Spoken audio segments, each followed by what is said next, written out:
Thanks. Likewise. You know what? I only had my car for 3 weeks before I put that PPF on it, so I don't even remember my car looking like this.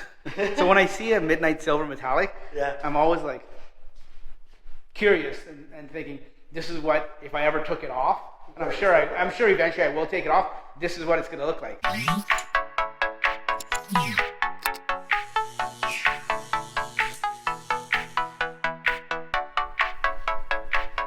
Hey, how's it going? Not bad. You guys remember Cyril? Cyril, he's the guy that owns this place. He's got a little hoist here going on, a little hoist action. He does services on all kinds of Tesla. This is your own Tesla, isn't it? This is my own Tesla. Yep. This is your at the end of January. Purchased at the end of January, and of course, you went with one of the best, the Model 3, right? The best. Yes. Now, you've had this car, you said, since the end of January, and you did something to it, right?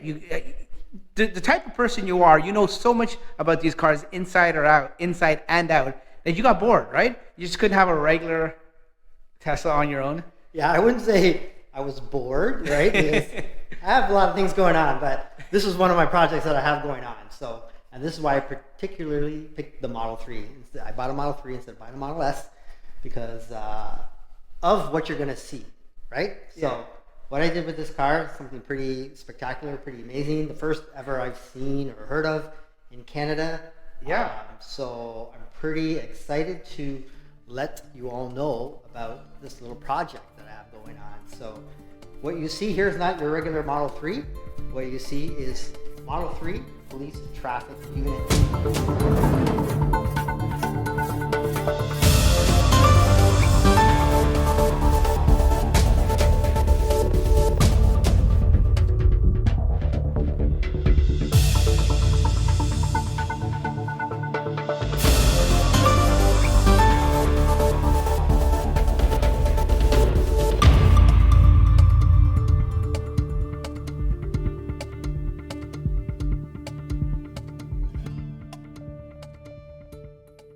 Okay, so I know Peel had leaked a little bit about them wanting to do a police vehicle with a Tesla.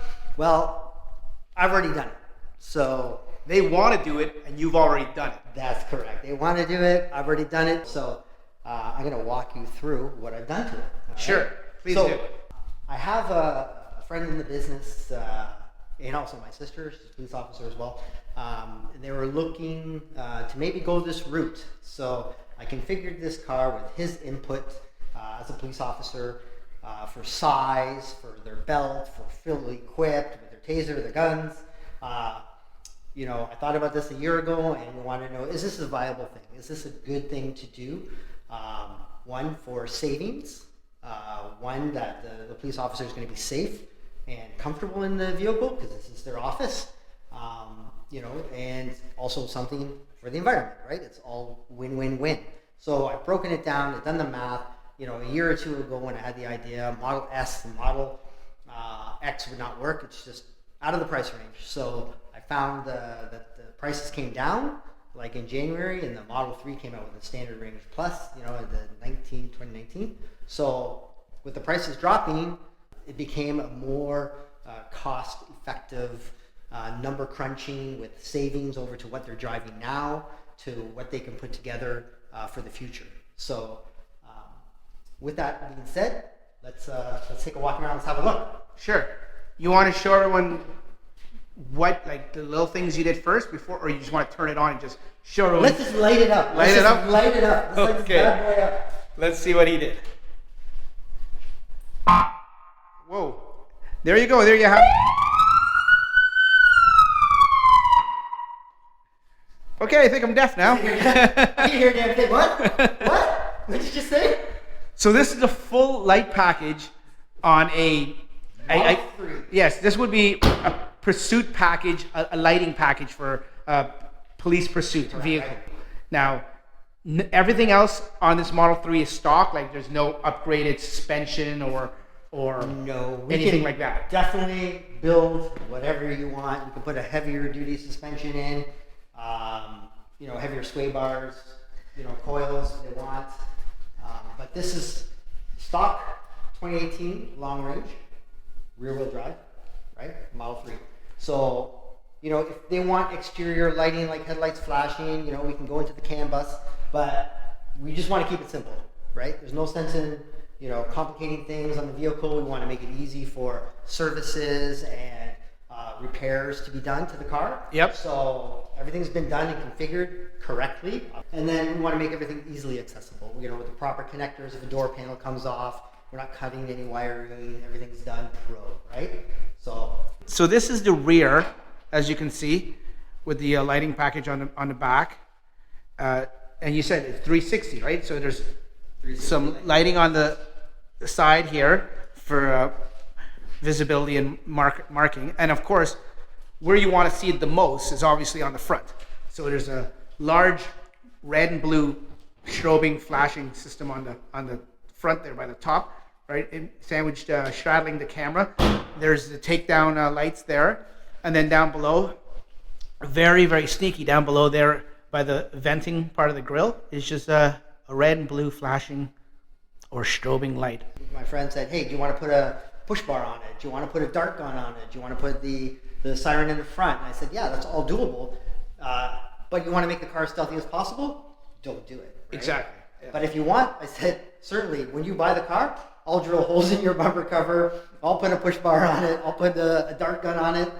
It's not a problem, right? We can do anything you want, like anything you could think of that your undercover cars have. If you want to make it less undercover, you know, they were talking about license plate readers, right? So I said, yeah, we can certainly drill a nice fat hole here and put a bracket on here, and mount your license plate readers on here. But this is proof of concept. This is proof of concept, right? And this is proof that you can actually do it. Now, this isn't something that any and everyone should go ahead and do. Obviously, it's illegal to put flashing blue lights or flashing red lights on your car. Exactly. At least here in this province, and I would assume in most provinces and states. And you don't want to impersonate a police officer. You're certainly not doing this. There's a reason you're doing this, right? That's right. You want to get the other police services on board. Board. With saving money, the money they save puts an extra man on the force, right? So there's lots of pros to this. Like I can't see any cons of them not transitioning to a fully electric car. Yeah, and we've seen enough. Like I said, we've seen enough police services down in the States and all over Europe that are slowly testing out the waters and getting into the idea of this because they see the added benefits financially and, you know, logistically and practically of using electric vehicles. And safe. It's the safest car built. Right? Yeah, so that's true. Safety is there, right? So safest car in the world. And by doing this, we can take a look inside. You haven't done anything that would void the warranty. That's correct. Like everything in the car. Yeah, like I said, we're not hooking into the CAN bus, so we're not, you know, alternating wiring or anything like that. We've also put the police console in there so we can put their laptop, you know, mounted on there, and their printer, and their radio will go into where one of the blanks are. So we've kept it stopped. So there you have it, folks. That is the first Tesla police car here in Canada, especially here in Ontario. They will get more popular as time goes on, and these different police services around the country, around the world, realize that fiscally it is worth it to run a fleet of police cars with electricity, whether it's a Tesla or any electric car. That's the future. As the whole industry goes electric, police services and police industries will also have to, just like every other industry that involves vehicles, will adapt and get on board, because if they don't, they're gonna, you know, they'll fall behind. And it only makes sense, folks. Fiscally, operationally, logistically, it all makes sense to go electric in the future for these police services. If you got any questions about how you can get a hold of Cyril, if you want your police service where you live to get on board with Tesla, leave a comment down below. I will get you in contact with Cyril, and you know what, we're gonna get Cyril on the podcast very, very shortly again. So you never know, you may be driving down the street one day with a Tesla beside you or behind you, and you don't even know it may be a police car. So drive safe, like I've always told you, folks. Drive safe, and we'll see you on the next one. Take care. Bye-bye.